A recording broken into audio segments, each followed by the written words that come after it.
Jazz, what do you have in news this week? In the news this week, so the office of the DPP is seeking the death penalty for 23-year-old killer Rushane Barnett. Barnett is accused of killing his cousin Kimisha Wright and her 4 children in Cocoa Peace in Clarendon last week. Barnett has confessed to the crime in a caution statement.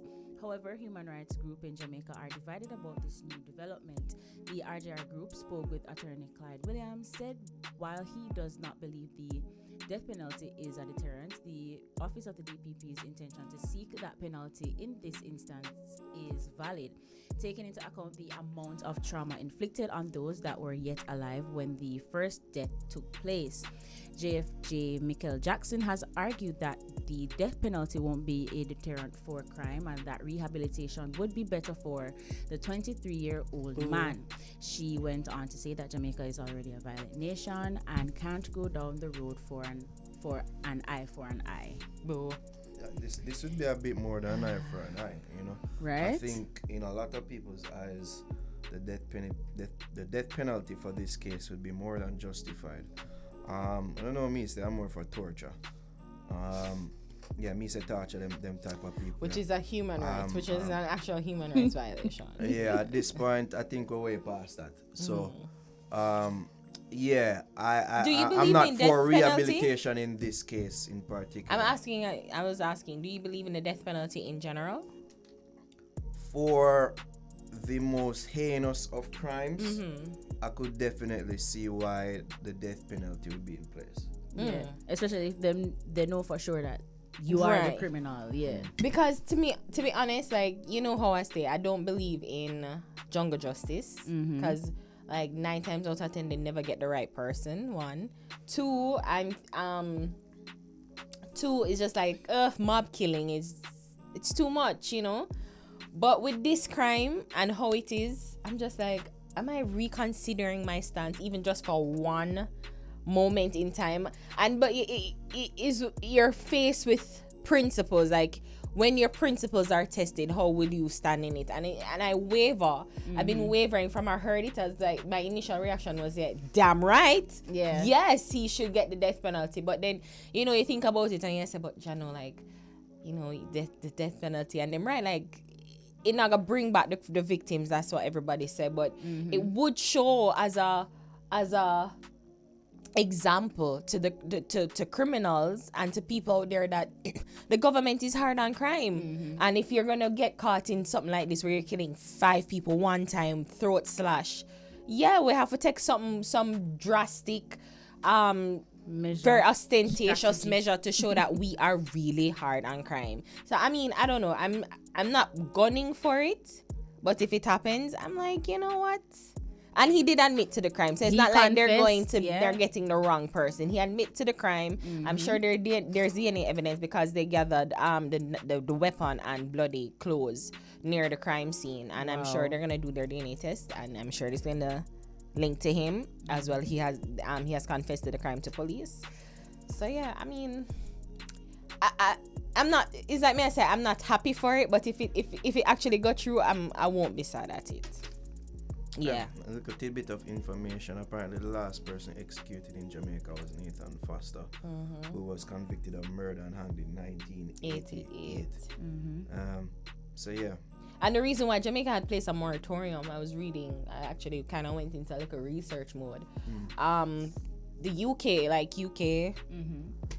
court, I guess, you know, we were a once colonial nation under the UK arm, and there were civil rights group or human rights group in UK that was saying that no, they shouldn't hang anybody anymore. And it was after Trinidad hanged 9 people in 1998, and Jamaica, Mr. Patterson was actually looking to execute people following the Trinidad ruling of the execution. Right. And then, you know, UK people are like, no, and they're gonna withhold aid and resources because they're violating human rights. So I guess that put a halt on it. The looming threat of having, you know, not getting the aid from UK, which is a close partner and ally to Jamaica. You know, that's one of the reasons why it actually I guess stopped. we shouldn't care about that anymore, seeing that we're seeking to become a republic now, right? That's what your boss said, right? No, my boss did not say that. Alright, okay. You did say that. You are my boss, you know. You are my boss. Okay. Fix boss. You tell him, or you tell him. What's next though, Jeff? This guy. So on Monday, a video of an infant boy wandering the streets in Old Harbor with no parent or guardian in sight went viral. Policemen who were passing by rescued the young boy, and from reports by the Star, made contact with his guardians and released the boy in the custody of his father. The police, in a statement on Monday, said that after making inquiries into the circumstances surrounding the child's presence on the road, they are satisfied that no intentional harm or neglect was meant to the child. The parents were referred to the relevant state agencies for advice, and the matter was brought to a close. No criminal investigation is being pursued at this time. However, the necessary follow-up is being done through the Community Safety and Security Branch to support the family, the force said. The uncle spoke with the Star and shared how the boy wandered out in the streets. After giving the toddler water and putting him to bed, the uncle went to help dig a pit in the back of the yard. That's when the boy woke up and escaped from the yard. The mother and grandmother the mother and grandmother were not at home at the time. So you guys saw the video, right? Yeah. Listen, I said this on the podcast. I'm gonna say it again. Children are the worst. You know, I said that. Stop blaming the kids. I said that. You know, stop blaming the kids because you don't want kids. So you keep saying kids are the worst. Fine. You know, the guardians could have done a better job. And when I read the story, before they even said anything, I'm like, you know, it really could have happened to anybody because children are swift. They are swift and sneaky and fast.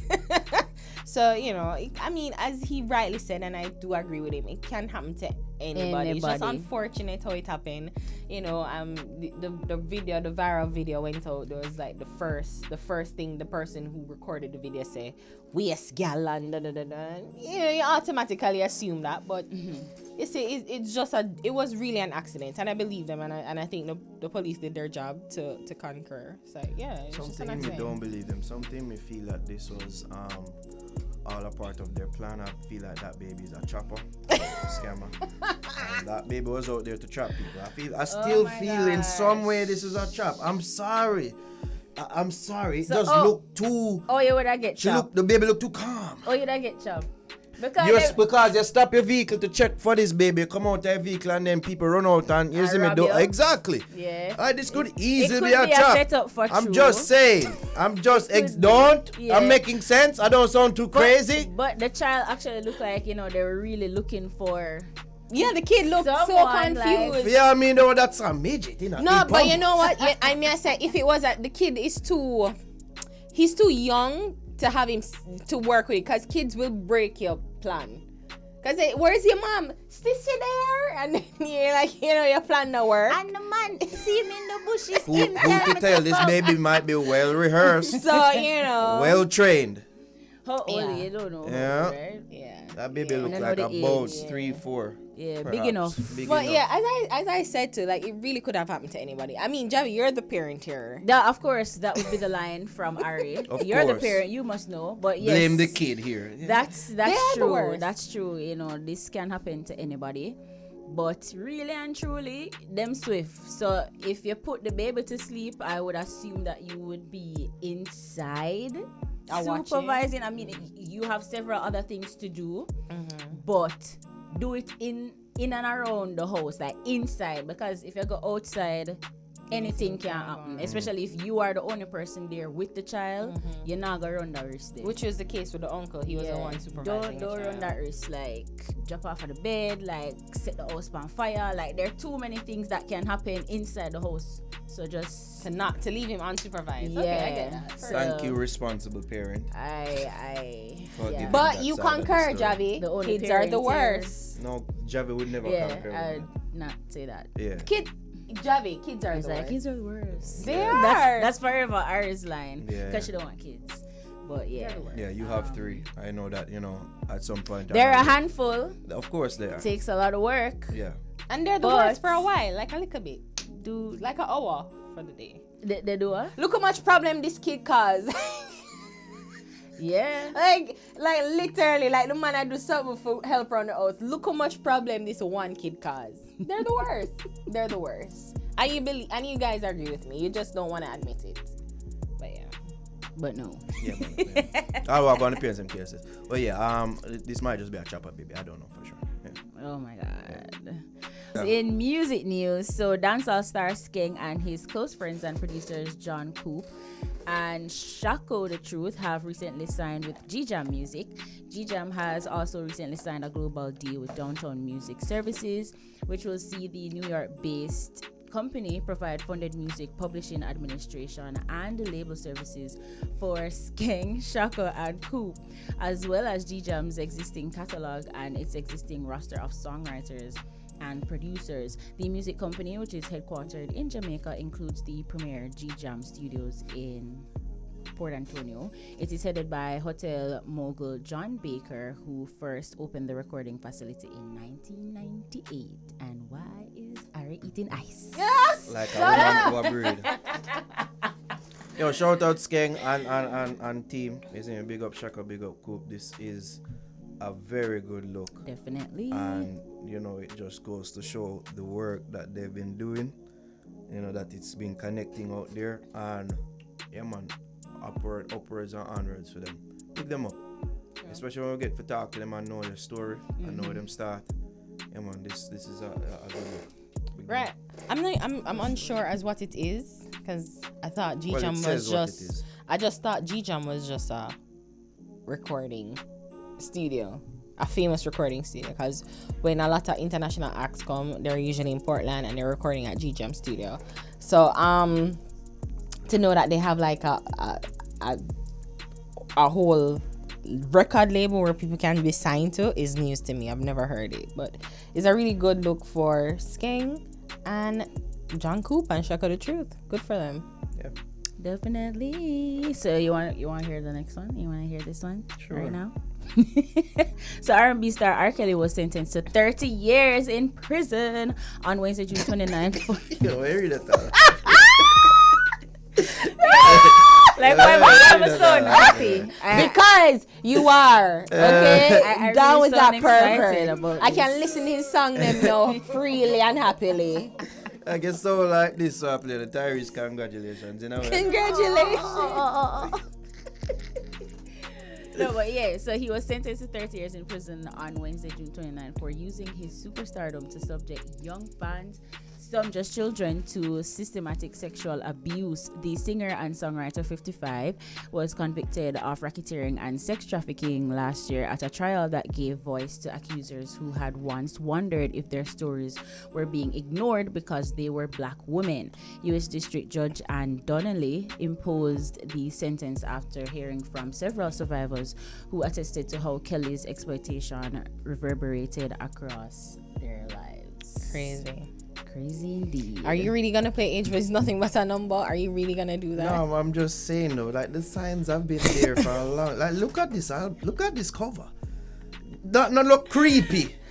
With the big man run at the background and stare for young Aliyah. Like when you look back on these things, very creepy. And when you listen back some of these songs, it's very creepy and telling. True. That's why it's like, as much as you'd want to separate the artist from at least the music from the artist and from their life, it's like when you pre-R. Kelly music, you can't help but think, so this was inspired by sexual relations with a minor. I can't listen to the sexual songs anymore, but like the world's greatest. No, but Javi, him could have feel that way. You know what, people mashing that's a gradation. Javi, I did. Javi, him could feel that way after Dunga with a young minor. Oh my God! But why do you you have know, to put it that way? I'm just saying though. According to the documentary that they did, he actually did that, like when he was in hot water, when there was any sort of talks or something, he would do songs like that. So I think I'm the world's greatest was literally Red Herring. Oh geez. I think was after when he got free from his conviction, like the trial where he was accused of peeing. Well, not accused. He peed on the girl, the little child, and the jury found him not guilty, and then he did that he did that song. Did that song. With choir and everything. To like revamp and whatever, yeah. I know, like, so the two of them old, so like old people. That's the age is not, but like our young underage girl, I'm a big man, this lurking in the background, you know. Is that a cover for an album? For the song. This is the cover art for the song. He wrote the song, Javi, and had Aaliyah sing it while he married her, had sex with her. Yeah. He's Crazy. horrible. And you know what's funny? Many people don't believe it. Like, even after watching the damning documentary, I completely believe every single thing. Because, and you know why I believe it? Because everybody is almost like it was a running joke that he peed on the girl. It was a running joke. So I say, wait, so this is okay? Like, you guys this is fine? Like, Chappelle would have made joke about it. That piss was digital. And that the joke he make as R. Kelly, like that R. Kelly would have said that. Yeah. Like, everyone made jokes about it, and I'm just like, there's always truth to jokes. And I just believed it, and I'm just like, Jano, but then you kind of ignore it. You hear the step in the name of love. It's like, okay, all right. Like, I guess we've understood it, and maybe he repented, and after him nearly get locked up, I say, all right, maybe him changing ways. Life, yeah. He did not. I totally believe the documentary. Now I can listen to him music guilt-free and happily. Now I can. Do not play that Chappelle. Do not play that. Play it loud. Play it loud, Kevin. Take me to your special place. Close your eyes, show me your face. I'm gonna piss on it.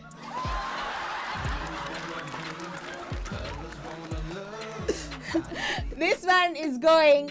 Listen. I wanna piss on you. Yes, I do. I really do. I piss Once on again, blah. Oh my God. you. Wow. Like, it's And like, the people that really make that brother don't can live. Yeah, But you know what? I really thought that he thought he would have gotten off. Yeah. But with so many things happening, with Harvey Weinstein going down, with so many great Hollywood actors and influencers and presidents and he was going to go down. He was gonna go down, and I can't. But I thought he would have gotten off. So it's Enough of them things, so because they've been getting away with it for years. Yeah. Well, now the interview with Agil. Yeah. I give you 30 years. I'll take you back. What more do you want from me? Yeah, what I thought you, yeah. Jaja. That's crazy. But I mean, good for him. Well, good for the victims because they got justice, which is what is very important right now. And it's just important that R. Kelly repent. And then just yesterday, I don't know if you would know this, or care about this, but Ghislaine Maxwell, Jeffrey Epstein co-accused, she get 20 years. So it's sex offenders are going to jail. Ghislaine. I not even know. Ghislaine. Yeah. At Chelsea, I never call her Ghislaine, it's Ghislaine. I think the S is silent. But would you listen? Can you listen to R. Kelly music? I said I can't anymore. I can't listen it now, guilt-free now, since he's behind bars. That's still my favorite one. I mean, listen it, and then after I said, Jano style. Should I be moving in the name of love? This is minor love. Indeed, that talk about minor love. Yes. Yeah. I feel like I can listen it now. Hits. Yo, the man got some hits. The man have some smash hits. Yeah. And I can listen it now guilt-free. Like, now that I know he's behind bars, get the royalty to his kids, I can listen it guilt-free. Rot in prison. True. Jaja.